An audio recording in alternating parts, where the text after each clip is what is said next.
Hello and welcome back to my video blog. We've had two issues on our agenda here this week. The first one will surprise nobody. It's how we deal with the financial crisis that we're currently in and how we prevent it becoming a much wider economic crisis, which is going to cost people their jobs and their savings and their pensions. We had a debate with President Barroso and with the French presidency of the European Union, in which I suggested we should be doing three things. We should be following the advice of the economic and finance ministers to have a coordinated approach from our central banks to putting liquidity into the markets.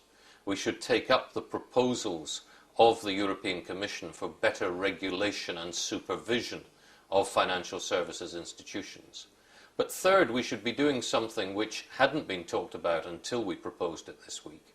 We should be using the European budget to make money available to the European Investment Bank and the European Investment Fund to offer credit to small businesses.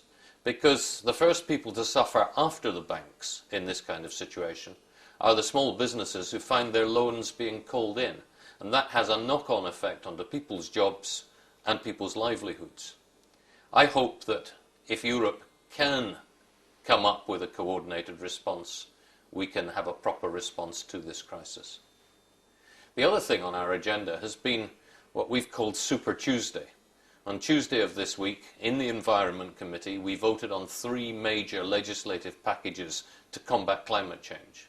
We voted through a measure by our UK Liberal Democrat Chris Davis for carbon capture and storage, so we can cut down the levels of carbon emissions.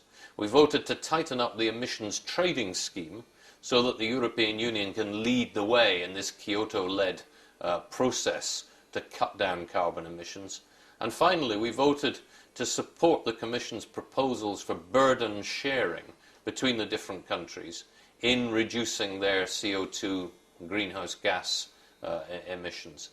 If we are able to come up with a final agreement between the European Parliament and the Member States on seriously tackling climate change, then we're much more likely to have a planet that we can hand on to our children and our grandchildren, which is capable of sustaining human life in the future.